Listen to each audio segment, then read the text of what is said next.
What's up, guys? Welcome to the channel. Today we'll talk about the victory over Real Sociedad in yesterday's game, and also some transfer news and also injury updates. Yeah, so on Saturday we saw that Real Madrid lost to Real Betis. It was an interesting game whereby Betis dominated the game and they were deserved winners. I wouldn't want to go much into that match because I'm not a Madrid fan. That is just by the way. But yeah, when it was time for us to deliver yesterday against Real Sociedad, we did just that. In fact, before the game, I was quite nervous seeing that Atletico won and he went up at top of the table. It was a massive win for us to go top of the table. But then when the red card came, I was quite relaxed and comfortable because I knew my boys were going to do the magic for us.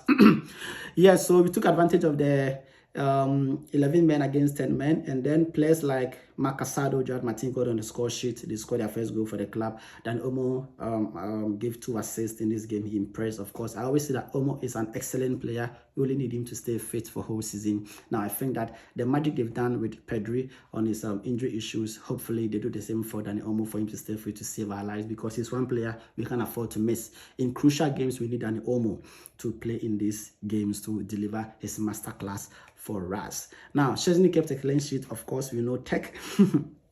He's been one of our best players in the back line since he returned from his retirement. I love Szczesny in the post. I've said it several times.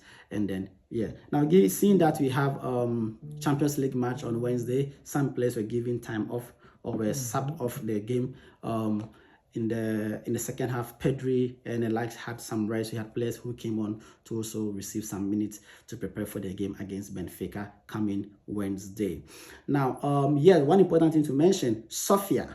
Yeah, we all saw that video, that photo going viral of this Barcelona girl in the midst of the Real Sociedad fans in a away match, whereby they were jubilating because they won. Yeah, yesterday against Real Sociedad in a return match at Montjuic, we revenged for Sofia. Yes, she had a revenge, and I'm sure wherever she is, she's very happy having received a revenge or justice for what happened to her. Now, one thing I wasn't happy with was Pablo Torre didn't get any minutes in this game. After we had 4 goals up, I thought Flick would have given him some minutes, but yes, it's sad to see that Pablo Torre didn't register any minutes in yesterday's game. Now on injury update, we will start with the minor one. Ansu Fati in the news again, but this time not transfer saga, but injury. Yes, on Saturday morning, he was reported to have fever, and for that reason, he couldn't make it to the squad list. He couldn't train with the team, and he was excluded from the squad list. This is not the usual flex tactical decision, but man was just not fit to play in this game. Well, I even doubt he could have made it to the squad list if he was 100% fit. Yeah, seeing that Flick doesn't count on him on his squad, I think that he could have taken advantage of the winter transfer window to have left to a different club for more minutes, or maybe half-season loan, and to prove that he is the Ansu Fati we once saw when coming up, when he burst into the scene. Now we go to the next one, which happens to be a good news. Now the club reported that Ter Stegen's recovery is progressing better than expected, and he is informed the club coaching staff that they can count on him in May. This means he could be available for the final La Liga matches of the season, the final 5 La Liga matches of the season. Unfortunately, and fortunately for me, he isn't registered in the Champions League. Yes, I am not anti Ter Stegen, but I think that he hasn't been his best in the past 2 or 3 seasons. Yes, we saw him how good he was when he came to Barcelona. He was fighting with Claudio Bravo for the starting position, and then he was delivering game in, game out. But in recent times, he hasn't been a keeper he once was, and then we don't have any competition for him. Of course, Inaki Pena couldn't give him that competition he needed, and we have to stick with him. But given that Szczesny is back into this team from retirement, he gives our backline some kind of solidity and some kind of confidence. I like his reflexes in this game, and then he gives me some calm when Szczesny is in the post. Now, the next on, oh my God, under Christensen. Yes, Christensen. He can't stay fit for his life. He was one of our best players in Xavi's season when he won the league. I remember we had the best defensive record in La Liga that year, and he was one of the formidable backline that we knew under Christensen. But unfortunately, in the past season, he hasn't been able to play for the club due to injuries upon injuries. It was reported few days ago that on Saturday morning during the training session, Andrew Christensen suffered an injury to the soleus muscle in the right leg, and then he is expected to miss about 4 weeks now. Yeah, I think Barcelona will be looking to cash in on Christensen coming this summer because of his injury history. Transfer news. We will start with Victor Roque. Yes, Tigrino. Now, report from Brazil and Spain says that there's been an agreement between Palmeiras and Barcelona for 25 million fixed fee, 5 million in variables. We'll go into the variables later in my next video. And then we have 20% sell-on clause for Barcelona on Victor Roque deal. As a result of this, Barcelona has to bear the cost of cutting the loan deal short from Real Betis by giving Real Betis 30% extra on updates, right? And also reducing the sell-on clause on update from 50% to 20%, given that we have to cut his loan short at Betis in mid-season to make this transfer possible. Now, we all know the love story between Barcelona and La Liga, Jaja Tebas. This has to go back and forth several times until FIFA gave its approval for Barcelona to sell Victor Roque. Yes, it is reported that La Liga wasn't happy or isn't happy about Barcelona going to FIFA for this deal to happen. And of course, the situation between Barca and La Liga and Tebas is still going to be tense. Hopefully in the future, we get a harmonious or a peaceful relationship between these two bodies here. Now, the next coming this summer, we have some summer transfer news. Now, the club will be looking to cash in on Ansu Fati, Andrew Christensen, Clement Longley, of course, yeah, Ansu Fati.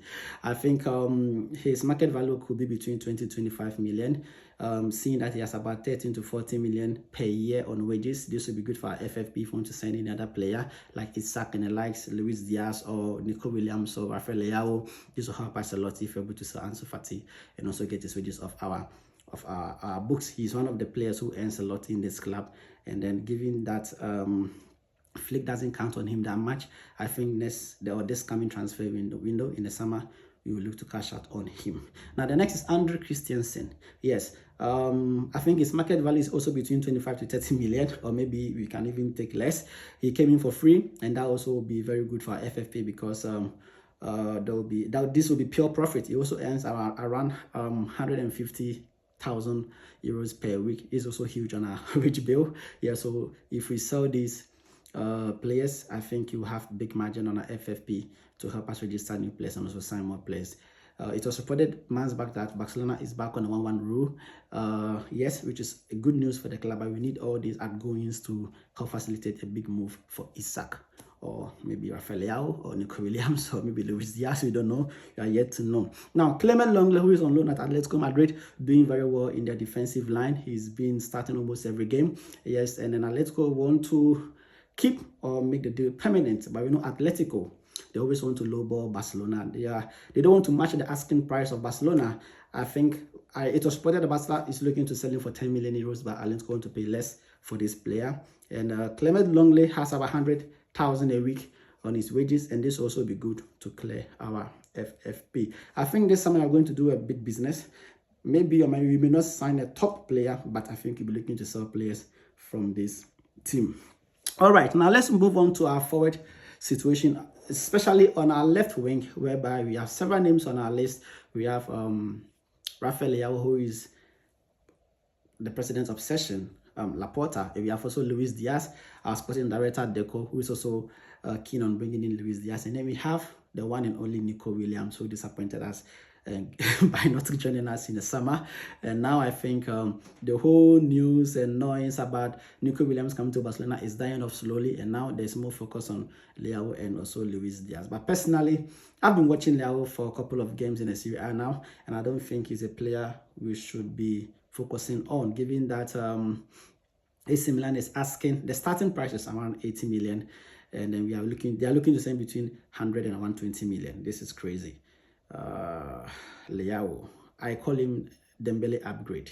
Yes, he has all the skills set, he has the strength, the pace, but his decision in the final third of the pitch is really bad. I mean, it's awful, and then we can't take that risk. Personally, I wouldn't want Leao to come to this club. Yeah. Now, between Luis Diaz and Nico Williams, whom may cost For Nico Williams, 55 to 60 million. Luis Diaz 65 to 70. I think we should. Sorry. Nico Williams happens to 55 to 60 million and Luis Diaz 65 to 70.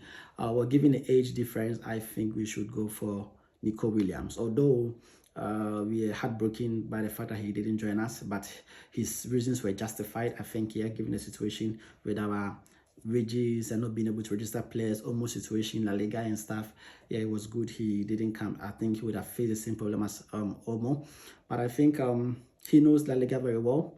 And then he has experience in La Liga. He knows most of the Spanish players on our team. He has a good bond with the players, and that will be a good addition to our lineup. He's also very young and promising. He has shown over the past years and months that he's been a very good player on the left wing there, who will also help in our team. Now, the striker position. Yes, we are looking at Alexander Isak, but then it is reported that the 36-year-old guy, Lewandowski, has been consistent starter under Hansi Flick, and therefore his contract extension is until 2026, which is what renewed automatically, having played all these games. The win against Las Palmas last time guaranteed that his contract was renewed for 2026. Now, it is reported that Lewandowski has played in 128 official matches for Barcelona, and then he has scored 95 goals. The 36-year-old continued to score more goals for our club. But then, I think Lewandowski has been very sloppy in front of goals recently, and then sometimes he gives me headache. Yes, he's the leading La Liga goal scorer. He's helped us in Europe and all that. Given that he's very old, let's say 36 years, and still delivering, being a top scorer, yeah, there's no cause to maybe complain. But I have a couple of negatives about Lewandowski, because we are a team that we've created a lot of chances in front of goals, but we fail to convert most of our chances. If we're able to convert 2/3 of our chances created this season, I think we'll be talking about 200 goals plus by this time of the year. Yes, Lewandowski hasn't been very consistent in front of goals. He's been a bit sloppy, shaky, and sometimes his first touches and all that is something that gives me headache. But I think the perfect replacement will be Alexander Isak or Alexander Isaac, who isn't going to be cheap, considering Newcastle is looking to cash in around 120 million for Alexander Isak to come to Barcelona. And I think if he had to break the bank to sign this guy, it will be good, because not only does he play as a number 9, he's very skillful, pacey. He can play on the left wing as well and the right wing. I think, yeah, I've seen him in these positions at Newcastle and he's delivered. I like his link-up play between the forward lines, and he's a good player to add to our squad. Yeah, so that will be all for transfer news and also injury updates on Barcelona's news today. I'll see you guys in the next video. Visca Barça.